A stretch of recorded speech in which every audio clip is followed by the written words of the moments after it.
ॐ भूर्भुवः स्वः तत्सवितुर्वरेण्यं भर्गो देवस्य धीमहि धियो यो नः प्रचोदयात् ॐ शान्ति शान्ति शान्तिः.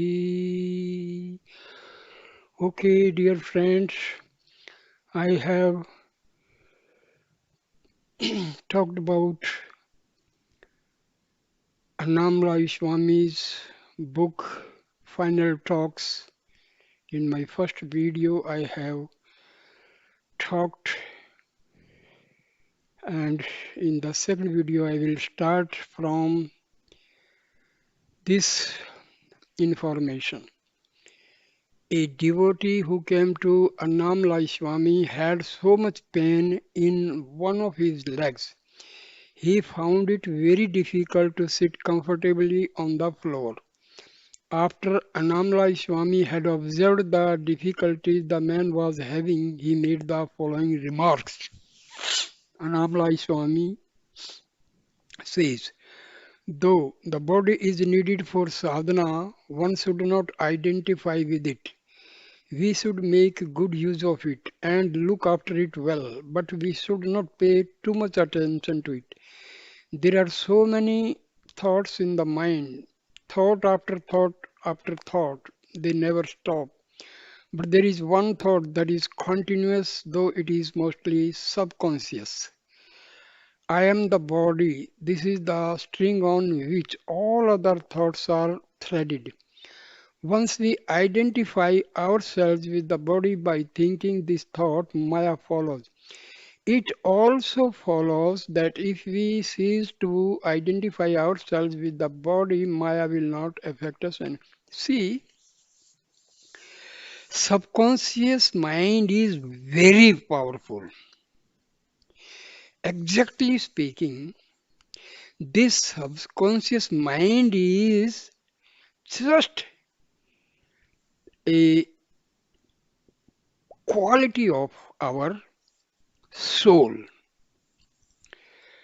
It is so subtle, when we are in the state of awaking and our conscious mind is working, we may not know certain thoughts which are going on in our mind.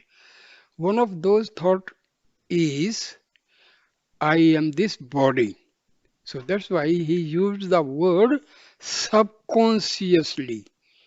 This thought is going on in our mind subconsciously. Without our knowledge, this is there. So that is the meaning. Maya is fundamentally non-existent.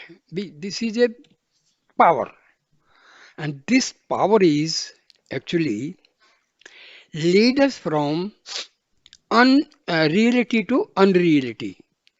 So that is the problem. This is confusing us actually speaking, but this is the Shakti, this is the power of our soul only, power of Brahma only. Bhagwan said that Maya literally means that which is not. Actually, it does not exist. It is unreal because everything that Maya produces is an outgrowth of wrong idea. It is a consequence of taking something to be true that is not really true. That's what I told you. Maya takes us from reality to unreality. How can something that is not real produce something that is real? So this is correct. If a barren woman says that she has been beaten by her son or that she has been injured by the horns of a hare, we would rightly take her to be deluded. Something that does not exist cannot be the cause of suffering or of anything else. Maya may appear to be real, to have a real existence, but this is a false appearance. The truth is, it is not real, it has no existence at all. So there are many things. We talk about mind so much, but actually speaking, mind does not exist. Same way, ego does not exist. Maya does not exist. See, these are the attributes of our soul. Otherwise, mind, ego, Maya, these do not have their independent existence. How to get rid of this? I am the body. This feeling, how we can get rid of, and Maya that is produced by it. It goes when there is a Saman Bhava, the equanimity or equality of outlook that leaves one unaffected by extreme opposites such as happiness and unhappiness, pleasure and pain. When Saman Bhava is attained, the idea and the body is no longer present and Maya is transcended. Now, question is put by a devotee to Annamalai Swami. It says, is the body to be regarded as unreal, as not me? What attitude should I have towards this body and all the sensory information it provides me with? Annamalai Swami replies, by itself, this body is jada. Jada means non-living, insentient, inert, and lifeless. Without the mind, the body cannot function. And how does the mind function? Through the five senses that the body provides. Mind and body are like the tongue and teeth in the mouth. They have to work in harmony with each other. The teeth do not fight with the tongue and bite it. Mind and body should combine in the same harmonious way. However, if we want to go beyond the body, beyond the mind, we have to understand and fully accept that all the information the senses provide is not real. Like the mirage that produces an illusory oasis in the desert, the senses create the impression that there is a real world in front of us that is being perceived by the mind. See, the mirage, it takes place due to the principle of refraction of light. When light passes from lighter medium to denser medium, the rays of light deviate from their actual path. And when they actually pass through a medium like prism and all, there is a dispersion of light. So due to this, by delusion, when we look to a certain distance, it seems in the desert there is water, but actually there is no water because in summer the sand becomes very hot. So, due to different densities of the air media, this refraction takes place and mirage occurs. So this is very simple thing. The senses create the impression that there is a real world in front of us that is being perceived by mind. The apparent reality of the world is an illusion like mirage. It is merely a misperception. When the mind perceives a snake where in reality there is only a rope, this is clearly a case of the senses projecting an imaginary image onto a real substratum. This, on a large scale, is how the unreal appearance of the world is projected by the mind and the senses onto the underlying reality of the self. Once this happens, we see the superimposition, the unreal names and forms we have created, and we forget about the substratum, the reality that underlies them. Now, our soul is the substratum. Everything happens, occurs, because the power to anything, any part of our body, mind, ego, Maya, everything is getting power from our soul. That is the substratum. Many examples are given by our teachers and by our spiritual books. If you see a carved wooden elephant, for example, at some point you forget that it is only wood. You see the form of the carving and your mind gives that form the name elephant. While your mind is registering this name and this form, you are no longer registering the object as a block of wood. Because the basic thing is wood. Rest, the features, the model, everything is secondary. It is the same when you see jewelry made out of gold because gold is the basic material out of which the jewelry is made. But our whole attention is towards the form of the jewelry, not on the basic material out of which it is made. You see a shape, call it a ring or a necklace, and while you are studying the form, you temporarily forget the substance it is made of. Same way, we talk about our body parts, we talk about Maya, talk about ego, talk about mind, but the basic thing that is our soul is completely forgotten. Self inquiry is the process by which attention is put on the substratum instead of on the names and forms that are habitually imposed on it. Self is the substratum out of which all things appear to manifest, and the jnani is the one who is continually aware of the real substratum. He is never deluded into believing that the names and forms that are perceived by the senses have any real existence. See, due to the negligence about our soul, the complete lifespan is spent around mind, ego, maya, and all. This body, body parts, organs, etc. But completely we are ignorant of our soul.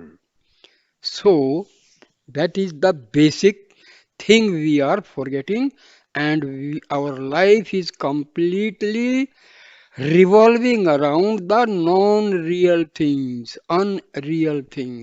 unreality. So what is the aim of talking about all this knowledge? We have to move from unreality to reality. That is the basic thing, and that gives us self-realization, that gives us liberation. But whatever we see in this room, for example, that picture of Bhagwan over there is unreal. It has no more reality than the objects we perceive in our dreams. We think we live in a real, materially substantial world and that our minds and bodies are real entities that move around in it. When the self is seen and known, all these ideas fade away and one is left with the knowledge self alone exists. See, all these things, they are imposed upon ourselves. They are superimposed upon ourselves. So instead of experiencing the self, we completely forget the self and we experience all unreal things like mind, ego, and maya. Now another devotee puts a question to Swami Annamalai. The question says, If I regard all the people that I see and meet as unreal projections, what do I base my moral sense on? I can go around killing them or robbing them without feeling guilty because I would know that they are just characters in my dream. Wonderful question. And very intelligent question also. Now, Annamalai Swami says, please try to understand what Annamalai Swami says. Everything that we perceive is Maya, an unreal dream. But one should not then think, since everything is unreal, I can do what I like. No. There are dream consequences for the bad acts committed in the dream. And while you still take the dream to be the reality, you will suffer the consequences of your bad behavior. Do no evil and have no hate. Have equanimity towards everything. Annamalai Swami then turned to a devotee who had been sitting motionless with his eyes closed in front of him.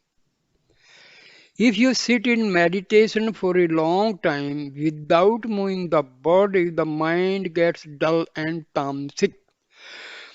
Even moving the toes while sitting is a good way of getting rid of the tamas. Mirabai used to dance and sing. That's a good way to meditate. Giri Pradakshina, walking around Arunachala is also good. It is walking meditation. Annamalai Swami, he talks. Today I am going to tell you a story I once heard. A rich man lived in a village. From his youth till his old age, he had spent all his lifetime accumulating wealth. He owned many houses and vast tracts of land. As his material wealth increased, his ego expanded with it. He enjoyed boasting about his wealth. One day, as he was sitting in front of his house with a stick in his hand, a poor man who was known to be a little stupid passed by. "What are you holding that stick in your hand?" he asked. The rich man decided to have some fun with him. "It is a special stick," he replied. "It has to be given to an idiot. This stick is passed from person to person, and each person who receives it must pass it on to someone who is more stupid than he is." Giving him the stick, he continued, "Now it is your turn to own it. You must keep it with you until you find someone who is an even bigger idiot than you." The poor man humbly accepted the stick and began his quest to find someone whom he felt had even less intelligence than he did. Since he was by a long way the least intelligent person in the village, he could not find anyone to give the stick to. A few weeks later, he heard that the rich man was sick and dying. He went to visit him, partly to pay his last respects and partly to tell him that he had not managed to find anyone to give the stick to. He took his custody of the stick very seriously and he wanted advice from the rich man on what he should do with it. After some preliminary conversation about the rich man's health and the fate of the stick, the poor man asked the rich man what was going to happen to all his money when he died. The rich man says, "I have to leave all my money here," answered the rich man. "I do not know where and when I shall be reborn, But I do know that I can't take any of my money with me. I shall have to start off with nothing again. He relapsed into a glum silence, not relishing the prospect of being parted from his money. The poor man, who had never really considered this aspect of dying before, thought about it for a while and then came to a conclusion. You must have the stick, he said, handing it back to him, because I have suddenly realized that you are an even bigger idiot than I am. Though you have had a long life and many opportunities, you have accumulated nothing of value. Then you can carry forward with you. You have no peace of mind because you are worried about losing your money. And you have accumulated no good karma because you have spent your whole life pursuing selfish ends. In a few days, the piles of money you have amassed will have the same value for you as piles of garbage. This money will have no value for you in your next life. But devoting your entire life to the accumulation of things that will ultimately prove to be of no use, you have demonstrated that you are a worthy recipient of the stick. He placed the stick on the rich man's bed and left. That reminds me of a strange comment a disciple once made about his guru. He called his guru a heap of garbage and referred to himself as a hen. When he was asked about this, he replied, a hen can always find something good to eat so long as it keeps busy scratching around in the garbage, but effort is required. If the hen stops scratching, the supply of food stops. The question is put to Annamalai Swami. I was not here yesterday, but I was told that someone asked the following question. I have been following Bhagwan's teaching for many years, but without any obvious benefits. I don't feel any peace. What am I doing wrong? Why am I not getting results? Annamalai Swami replies, self-inquiry must be done continuously. It does not work if you regard it as a part-time activity. You may be doing something that doesn't hold your interest or attention, so you think I will do some inquiry instead. This is never going to work. You may go 2 steps forward when you practice, but you go 5 steps backward when you stop your practice and go back to your worldly affairs. You must have a lifelong commitment to establish yourself in the self. Your determination to succeed must be strong and firm, and it should manifest as continuous, not part time effort. For many lifetimes, you have been immersed in ignorance, you are habituated to it. All your deeply rooted beliefs, all your pattern of behavior reinforce ignorance and strengthen the hold it has over you. This ignorance is so strong, so deeply enmeshed in all your psychological structure. It takes a massive effort over a long period of time to break free from it. The habits and beliefs that sustain it have to be challenged again and again. Ignorance is ignorance of the self, and to remove it, self awareness is required. When you come to an awareness of the self, ignorance vanishes. If you don't lose contact with the self, ignorance can never arise. If there is darkness, you remove it by bringing light. Darkness is not something real and substantial that you have to dig out and throw away. It is just an absence of light, nothing more. When light is let into a dark room, the darkness is suddenly no longer there. It did not vanish gradually or go away piece by piece. It simply ceased to exist when the room became filled with light. This is just an analogy because the self is not like other lights. It is not an object that you either see or don't see. It is there all the time, shining as your own reality. If you refuse to acknowledge its existence, if you refuse to believe that it is there, you put yourself in an imaginary darkness. It is not a real darkness. It is just your own willful refusal to acknowledge that you are light itself.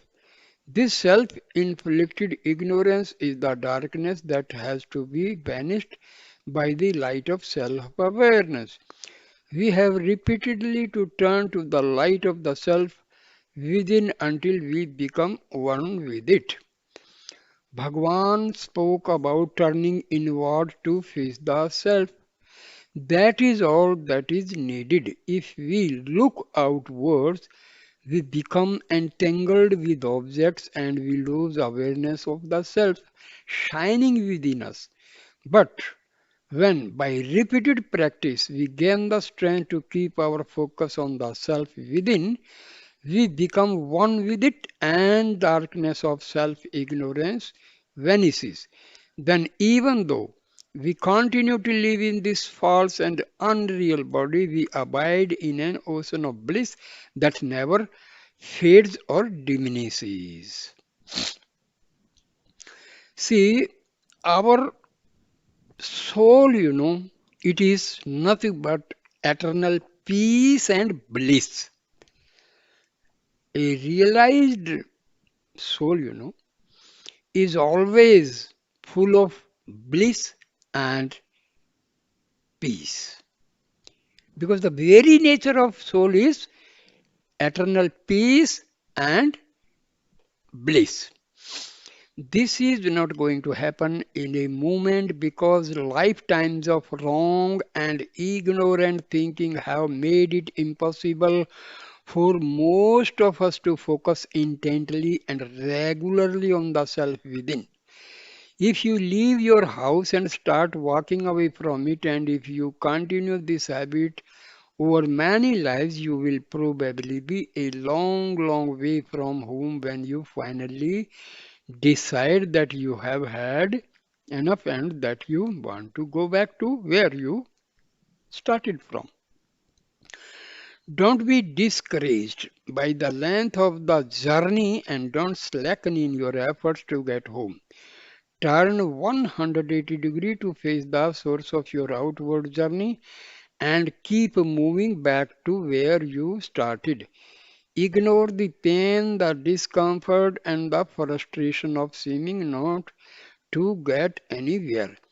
Keep moving back to your source and don't let anything distract you on the way. Take diversions or decide to flow uphill for a while. It doesn't become distressed. It just moves slowly and steadily back to the place its water originated from. And when the river dissolves in ocean, river is no more, only ocean remains. See, this is like this. Suppose a person is at present point A. Now he walks to a distance of 20 miles to another point B. Now to reach back to A, he has to cover that distance of 20 miles. Similarly, as we have moved away from our soul due to ignorance, so many lifetimes we have spent. So, this is the reason we have to struggle for a long time from moving on reality of the world to the reality of our soul. That's why so much sadhana, practice, japa, so many things we have to do. So, this is the basic thing. So, we should not lose our heart. We start doing sadhana and we do not get any result. So, we are disheartened. No, this is not the way. As we move to a certain distance, to go back to the original point, we have to cover the same distance. Basic thing, basic mathematical calculation. Jiva, the individual self, came from Shiva and has to go back to Shiva again. If there is a big charcoal fire and one burning ember jumps out, the fire in the ember will soon go out. To reignite it, you have to put it back into the fire, back into its burning source. There is no happiness in separation. The jiva has no happiness, contentment, or peace so long as it remains a separate being. The separate being comes from the self. It has to go back there and there. Only then will there be eternal peace. The energy of the sea, when we are, our soul is there in the body and it is there with the help of prana shakti. So this we call it jiva, individual soul. This individual soul, when leaves the body and emerges into the universal soul, that is Brahma, then only we say we are getting liberated. In the energy of the mind comes from where? It comes from the self. In the waking state, the mind functions as a separate entity.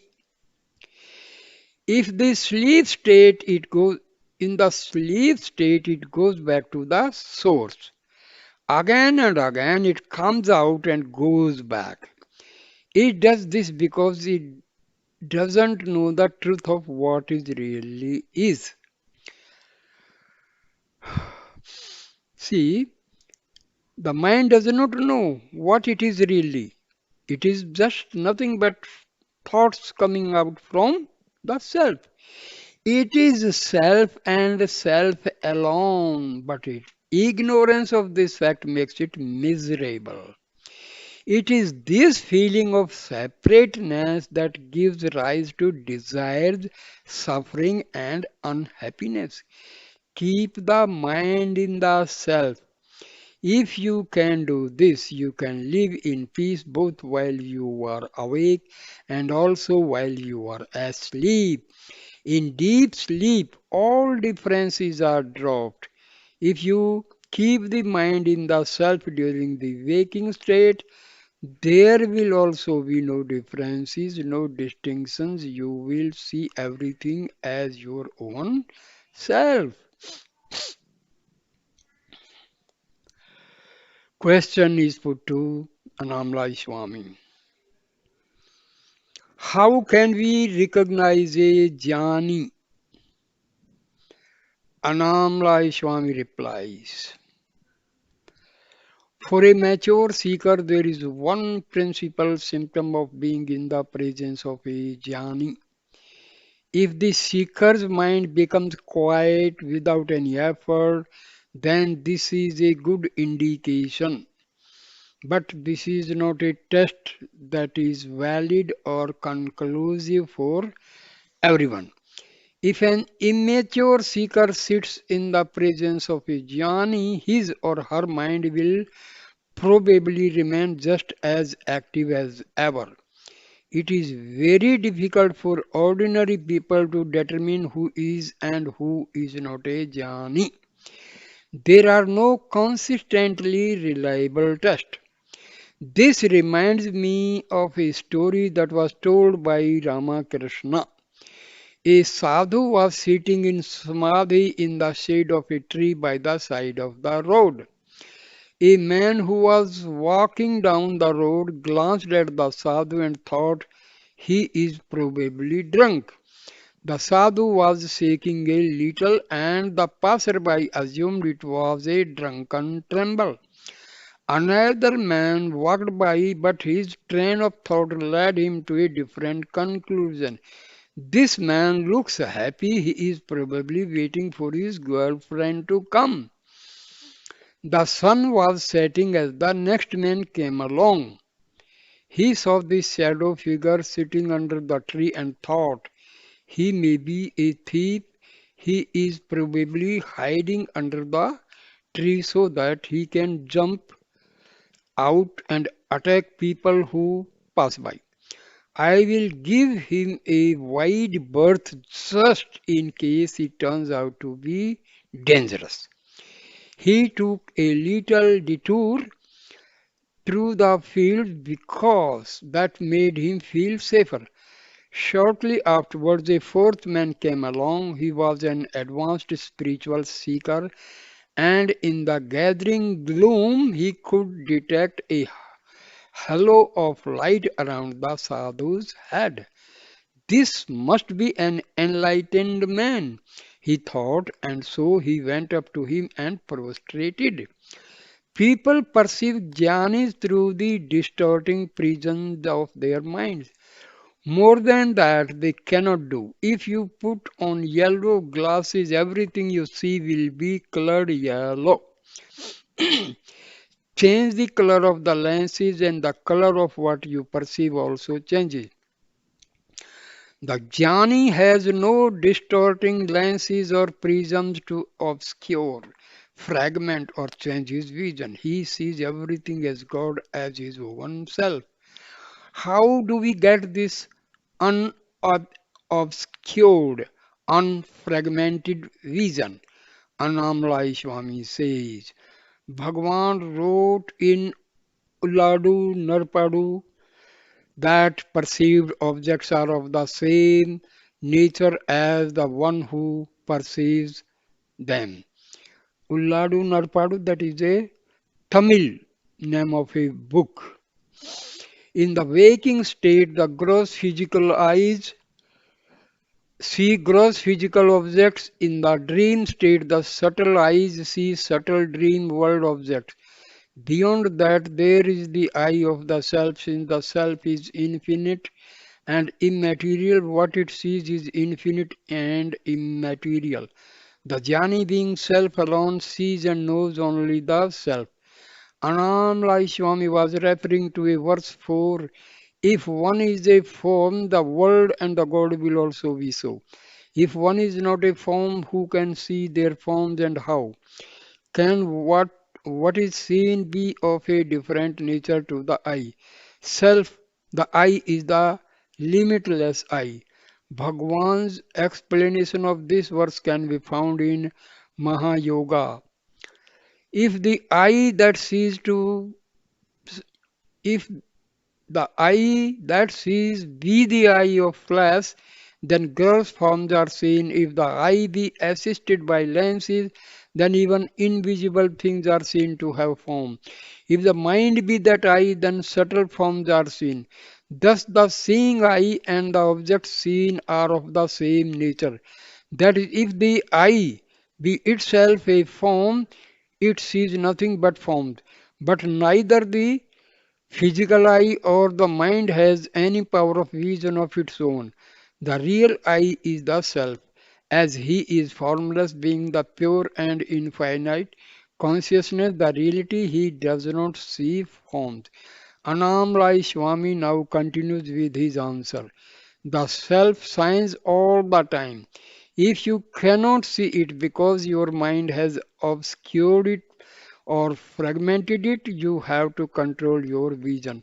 You have to stop observing with the eye of the mind because that eye can only see what the mind projects in front of it. If you want to see with the eye of the self, switch the projector of the mind off. The infinite eye of the self will then reveal you that all is one and indivisible. Question put to Annamalai Swami. Going back to the question of how to determine who is and who is not a Jnani, can we not come to some valid conclusion by studying his life and his teachings?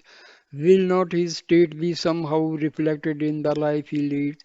Annamalai Swami replies, if you cannot determine the answer to this question by studying the teachings or the behavior of a person you think might be a jnani, these are not reliable indicators. Some jnanis may stay silent, others may talk a lot, some are active in the world, some withdraw from it, some end up as teachers while others are content to stay hidden, some behave like saints whereas others act like madmen. The same peace is not affected by modes of behavior, but there may be no other common factor.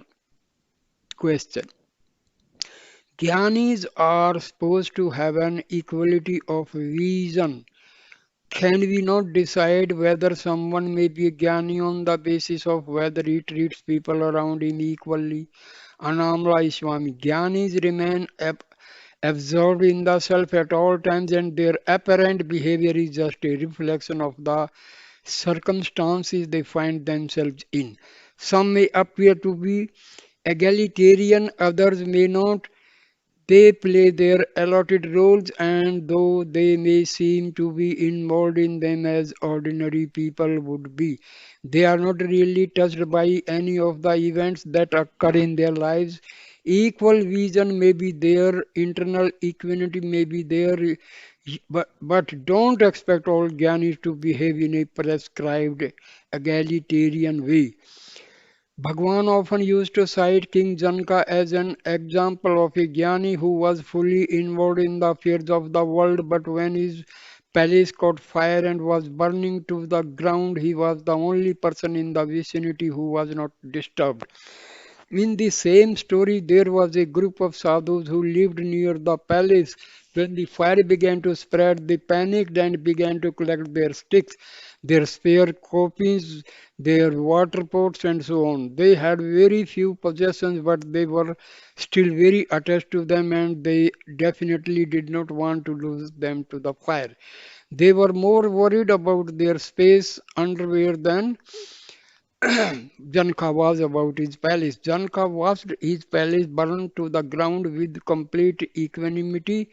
When you have this jnana, your inner peace is a solid rock that cannot be disturbed. Being rich and being a king will not obstruct jnana. It is just a question of having the right attitude. There is a story in Yoga Vasishtha about a king called Mahabali. He had lost interest in his kingdom, his riches and his pleasures because he had developed a strong desire for a jnana. He summoned his guru Sukracharya to the court and asked him what he should do to attain jnana. Mahabali was assuming that Sukracharya would tell him to renounce his kingdom and go to the forest and meditate. Instead, Sukracharya told him, I am the self, you are the self, all is the self. That is all you need to know to attain this jnana you are looking for. I cannot give you any lengthy teachings today because I have to go and attend a meeting of the gods. Anyway, lengthy teachings are not needed. Just remember the words I have told you. If you can hold on to this knowledge, I am the self at all times, no further practice or initiation will be necessary. There is another story about Janaka that I like. A man called Sukra Brahma called on Janaka for spiritual advice. I am a seeker of truth, he has said. What can you tell me? What did you see while you were coming here? Asked Janaka. I saw houses made of sugar, answered Sukra Brahman. I saw streets made of sugar. I saw trees and flowers made of sugar. I saw animals made of sugar. I saw your palace and saw that it was made of sugar. Everything I saw was made of sugar. As I stand here, I said that you are made of sugar and that I also am made of sugar. Janka laughed and said, you are a ripe soul. You don't need any teaching. You are. A question is put to Swami Annamalai. The question says, some people realize the self just by hearing the Guru's words. How is this possible? Annamalai Swami replies, disciples who are spiritually very advanced can realize the self as soon as they hear the truth from an enlightened Guru because the words of such a being have great power. If you are in this advanced state, they will reach your inner core and reveal to you the peace that is your real nature.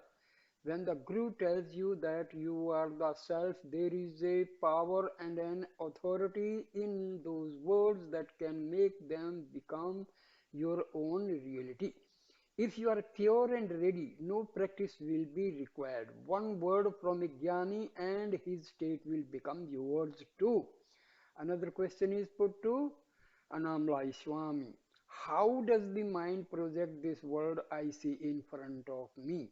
Annamalai Swami replied, everything we see in this waking state is a dream. These dreams are our thoughts made manifest.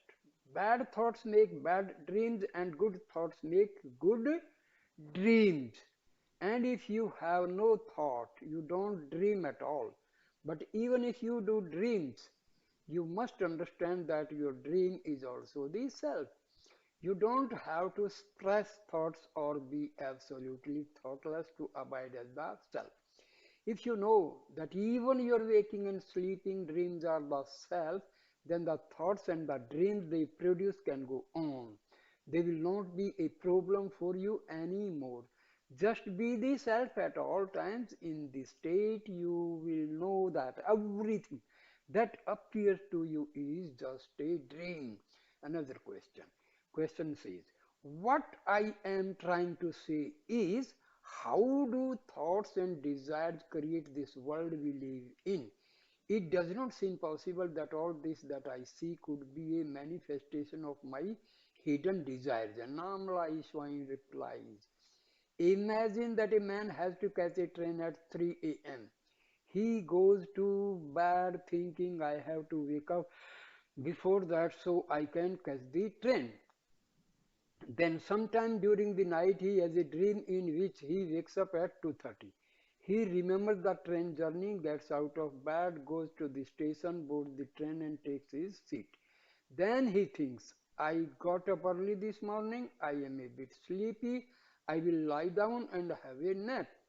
He stretches himself out and goes to sleep. The next morning he wakes up at 8 a.m. in his own bed at home and realizes that he has missed the train. His whole journey had just been a dream that had been provoked by the thought, I must wake up before 3 a.m.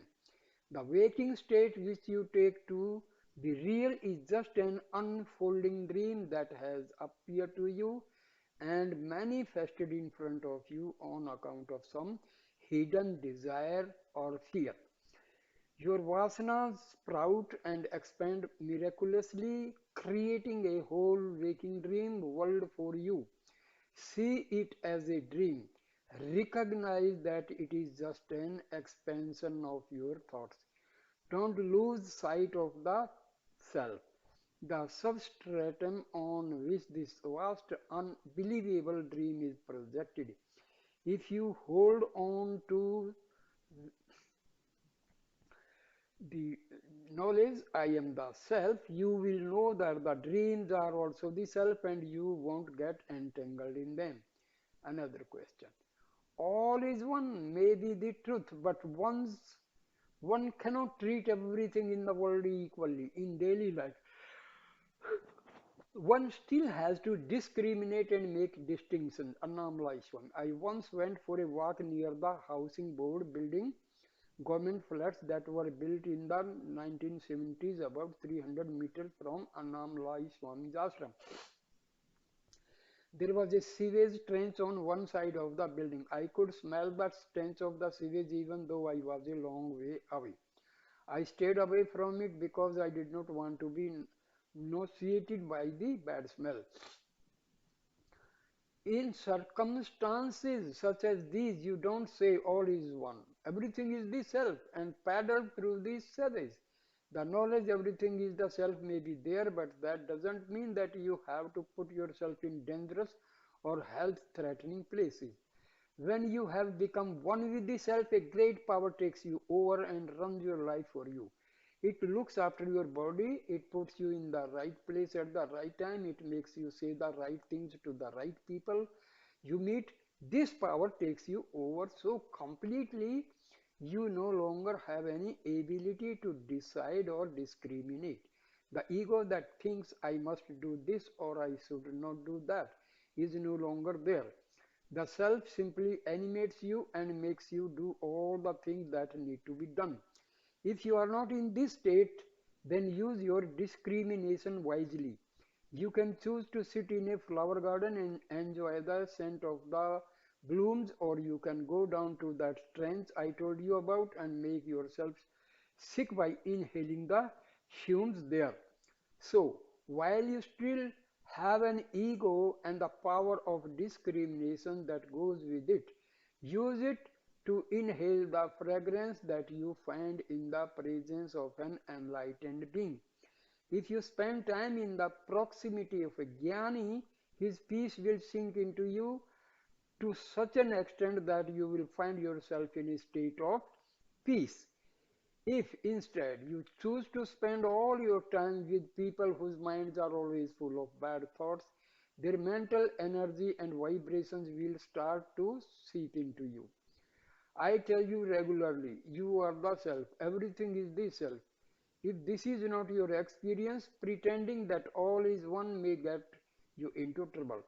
Advaita may be the ultimate experience, but it is not something that a mind that still sees distinctions can practice. Electricity is a useful form of energy, but it is also potentially harmful. Use it wisely. Don't put your finger in the socket, thinking all is one. You need a body that is in good working order in order to realize the self. Realizing the self is the only useful and worthy activity in this life. So keep the body in good repair till that goal is achieved. Afterwards, the self will take care of everything and you won't have to worry about anything anymore. In fact, you won't be able to because the mind that previously did the worrying, the choosing, and the discriminating will no longer be there. In that state, you won't need it and you won't miss it. Question: what should be the right attitude when one sits in the presence of a jnani? Annamalai Swami replied, just keep quiet. Make contact with the silence of the self within. This is the way of making contact with your Guru, and it is also the best attitude to have when you are sitting in his presence. Another question is put to Annamalai Swami. I understand this is also my inner feeling, my own belief of what I need to do, but knowing it does not produce the desired results. I know that I can make contact with my real Guru by abiding as the self within, but it rarely happens. I cannot abide in that state all the time. And when I am out of that state, I am acutely aware of the separation. Then, when I feel that separation, I feel a need to be in the Guru's physical presence. The advice, go back to the self within, is not so attractive then because I know I cannot do it. Annamalai Swami replies, who is feeling this separation? Who is separate from whom? Ask yourself this question whenever these thoughts rise. I remember a devotee who got very attached to Bhagwan's feet. He would touch his feet and then try to hold on to them for a long time. One day Bhagwan said to him, don't get attached to these feet because one day they will disappear if you are so attached to physical things. When they go, you will be depressed and you will feel miserable. Hold on to the self within. That is the Guru's true feet. It will never go away because it is eternal. The self abides within you as your Guru. It is up to you to find him there and to stay with him. The light of the self cannot be extinguished. It is eternal and immanent. It is not like ordinary lights that can be switched on and off. Once it is discovered within, it will be on all the time. The incident that Annamalai Swami reported in his final answer also seems to have been recorded by Sadhu Natananda in his Tamil book Sri Ramana Darshanam. In a section about devotees who wanted to hold on to the Guru's feet or show excessive respect to him, he has Bhagwan give out two emphatic statements. The first to a devotee who was holding on to his feet, and the second to another devotee who was performing an over elaborate prostration. Only the Supreme Self, which is ever shining in your heart as the reality, is the Sadguru. The pure awareness, which is shining as the inward illumination, I, is His gracious feet. The contact with these inner holy feet alone can give you true redemption. Joining the eye of reflected consciousness, Chidabhasa, which is your sense of individuality to these holy feet, which are the real consciousness, is the union of the feet and the head, which is the real significance of the word asi, the verb in tattvam asi, that thou art. As these inner holy feet can be held naturally and unceasingly hereafter, with an inward turned mind, cling to that inner awareness which is your own real nature. This alone is the proper way for the removal of bondage and the attainment of supreme truth.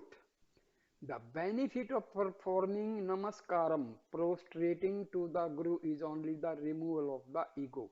That is not attained except by total surrender. Within the heart of each devotee, the gracious Guru is giving darshan in the form of consciousness. Since to surrender is to offer fully in silence the subsided ego, which is a name and form thought, to the aham sapurna, the effulgence of I, the real holy feet of the gracious Guru. Since this is so, self-realization cannot be attained by a bowing of the body, but only by bowing of the ego. A foreign woman came to see Annamalai Swami. While she was prostrating to him, she seemed to become unconscious of her surroundings and she remained lying on the floor at his feet for about 10 minutes.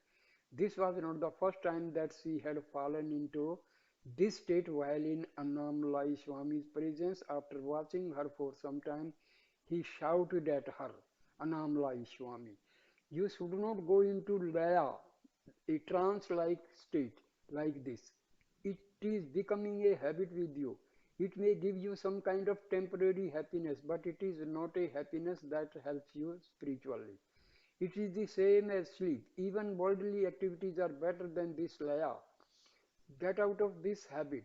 Addressing the other people present, people occasionally went into states like this in front of Bhagwan. He never encouraged them, even the ones who appear to be in deep meditation. I remember one occasion when Bhagwan noticed a man who had been sitting motionless in the hall for at least an hour, apparently in a deep meditation. Bhagwan was not fooled.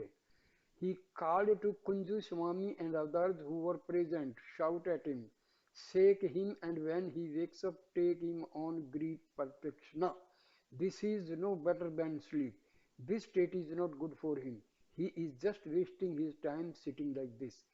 Bhagwan warned us about this state and he often cited stories of sadhus who had been stuck in this state for years.